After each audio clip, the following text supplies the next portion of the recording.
Welcome to another episode of Shrink Tank, brought to you by the Dynasty Self Help Podcast. Join us while Jeremy and Richard help Kyle self actualize in a complicated multi copy IDP league called Shark Tank 2. We'll do our best. I don't know what I'm contributing to this, but I will be contributing. All right. You will make me feel bad about all of my mental anguish that I go through making all these terrible decisions in Shark Tank 2. Yeah, it's just the whole thing of this is pointing out things Kyle's doing wrong. Yeah, as in life. So this is easy. So this is the second one you guys did. People. Yes. It's the same experience. But that's where it stops. So you guys did one of these last couple of weeks. I don't know, time flies, but I wasn't on that one, so I'll try to integrate with what you've got going on here. But I will go take us to the tape if we'd like. Yeah, let's do it. Find the video. There we are. All right, and how's this work? Me just hit play and that'll do it, man. Stop for commentary. Okay. When you're ready to make fun of me or tell me what I'm doing that needs some analysis, then we'll go from there. Well, I got some comments before we begin. No, I'm just kidding. All right. Okay, so I had decided to join Shark Tank 2, and this is end of December, early January. I can't remember the exact dates, but then we're joining on Voxer. We're handling all the payments, and people are starting to talk. And okay, cool. So the question becomes, what is this league going to be named, right? And I was kind of bummed because I jumped in there and I had come up with what I thought was a creative shark name. Thought that's kind of how this was going to be, sharks, right? Well, it's Shark Tank, but they're coming up with a different slew of names. So I had to hit the drawing board again when it came to what my original plan was, which was to be sharks with freaking laser beams attached to their heads. So I thought that was going to be an awesome Shark Tank name.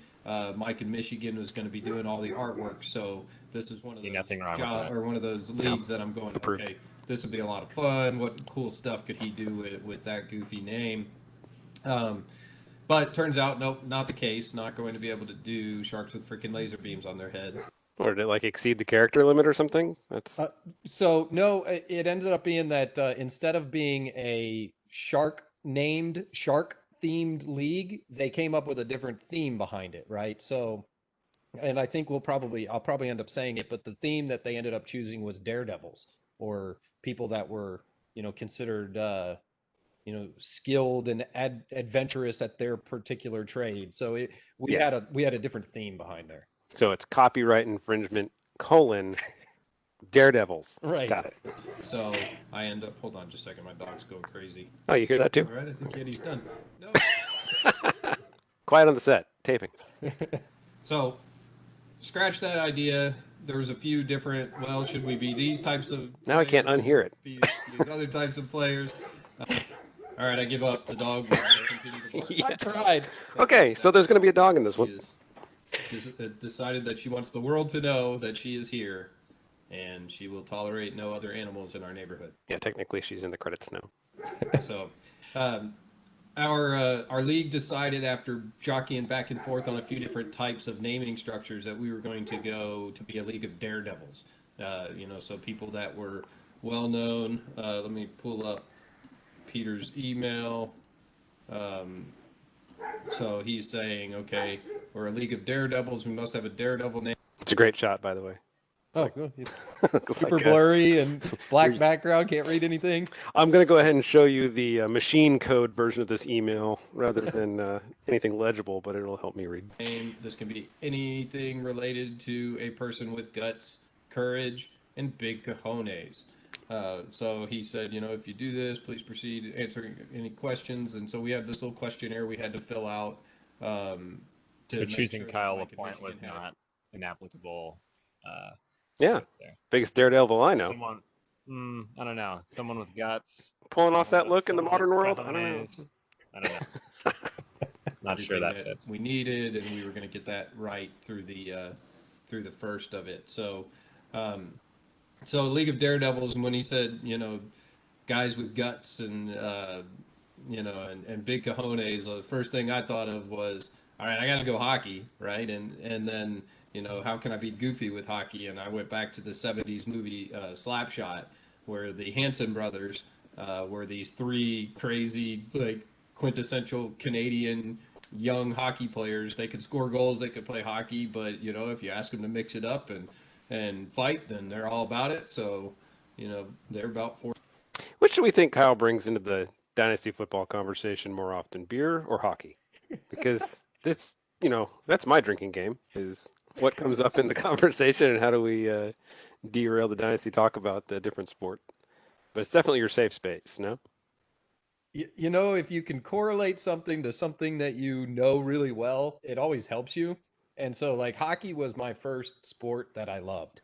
Like, Yeah. when it came to all the other sports and everything, so it's like it's near and dear to me. I watched sports. I was kind of a guy that took it in when I was younger, but when I was 12 or 13 is when I really got into hockey, and I just love it. And I got into the strategy and everything there is about it. And eventually I started to fall in love with all the other sports. And okay, now I really like football. Now I really like college football. Now, so for me, bringing anything back to hockey is kind of that core love of sports in That general. makes it more relatable to you. That's because you guys know more about football and football statistics than I know about like the layout of my own apartment. Like, like, so the fact that you might have to find a way to make it more relatable to you and call back, that's kind of blows my mind a little bit. But I also love that we're going to be watching like the growth of a beard throughout this series. Like this Oh is yeah, nice. it's like growth of like 5 beards on top of a beard. I mean, it gets gnarly. A few times you'll see me like I'm really bad about actually doing the shave head part of things. So like you'll see my Friar Tuck grow a Oh couple of yeah, times. yeah. Yeah. Actually, looking at the side by side now. Nice. Forecheck, back check, paycheck. Well, that's a different one. But the Hanson brothers, Good they're reference. known for Homework. putting on the foil coach. The player coach at the time looks at them funny because they're literally putting foil over their knuckles so that they can tape that up, and it's basically like a miniature version of brass knuckles. So when they throw the gloves and they go at the other team, that they're going to be able to do a little more damage with their bare fists than the other guy. So Hanson Brothers, that got me set, and I guess I was ready to go at that point. Now it's time to wait for banners to be made and okay all of those and see what happens from that point. All right, and this concludes the tape. We can All right. cue back if we need to.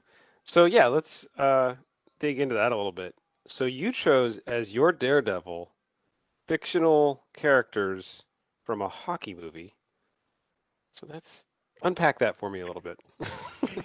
Yeah, I mean, it's like, You might have just gone with the laser shark thing. That might have made more sense in this context. but these guys, the Hanson brothers, were literal people. So like, they are fictionalized characters that were put into a movie. But these guys were the Okay. Hanson brothers. They were hockey players. They were goons. They did all of this stuff.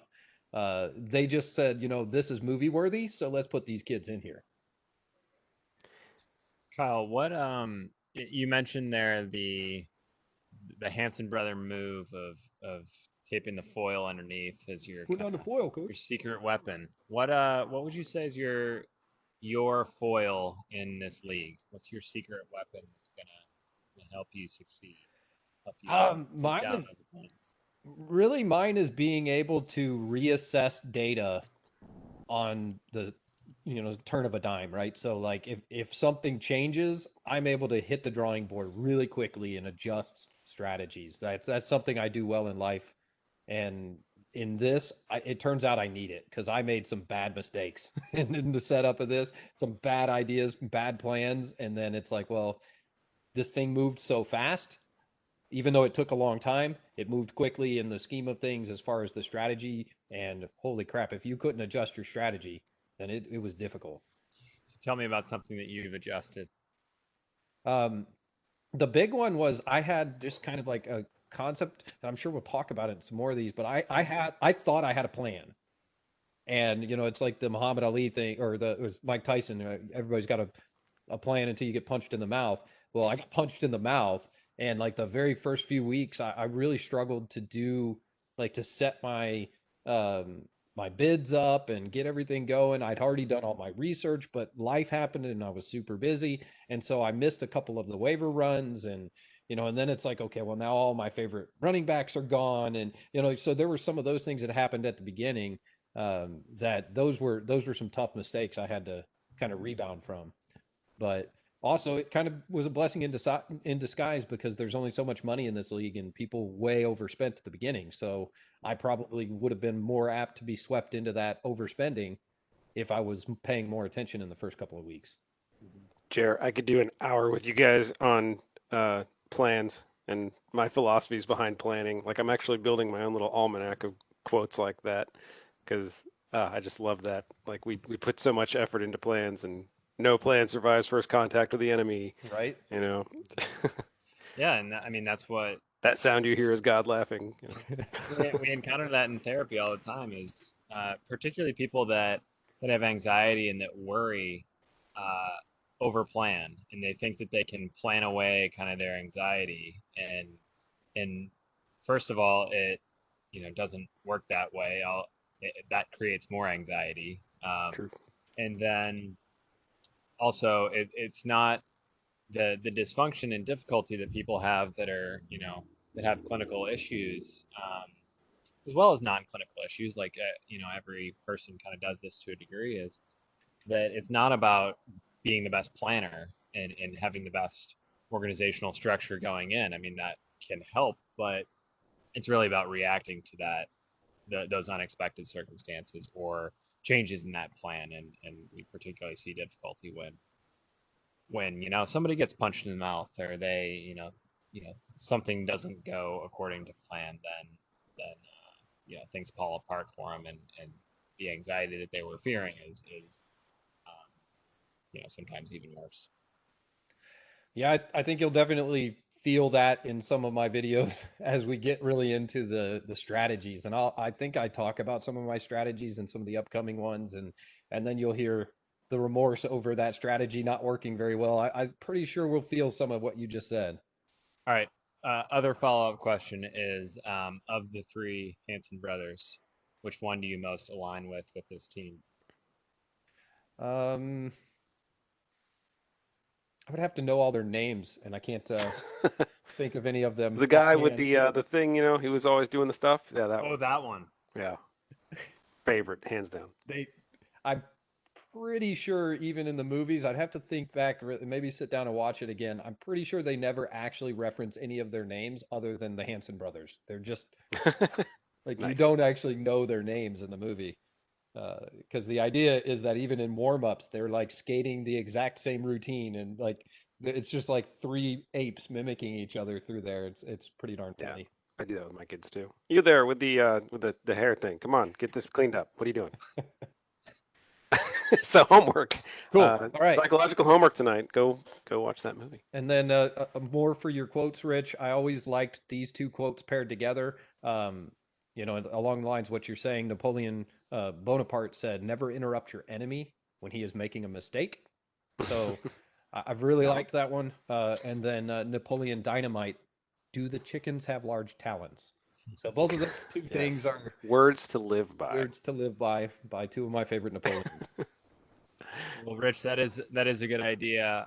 Sometimes in therapy we use homework, not as busy work, or we really push and promote the idea that there's only so much work that can be done committing 1 hour to this a week, especially when we really need you to change your overall mentality, and as you're looking to explore and understand yourself better. And so, per Rich's suggestion, go watch Slapshot between now and the next time, and help that to define your identity as a team as you're taking on this Hanson Brothers squad. Shrink Tank 2. Kyle's writing down homework. It's tough. Watch Slapshot. It takes a lot of effort to do this. Also, a meme I use from Slapshot every single time I'm in a league is they're trying to convince the crazy Canadian goalie that he needs to call and tell everybody he demands a trade. And so but he can barely, or he's like French Canadian, so he can barely speak English, and they're giving him notes of what to say, and they're like, "Say, trade me right now, trade me right now." Classic line. Now hang up. Oh. So as we conclude this second session of Shrink Tank, let the exploration and the skill building continue. We look forward to seeing Kyle's progress next time and the things that he still needs to work on. And we'll start with your homework that is assigned to you for next time. And we'll dig into what's going on with you next time we meet.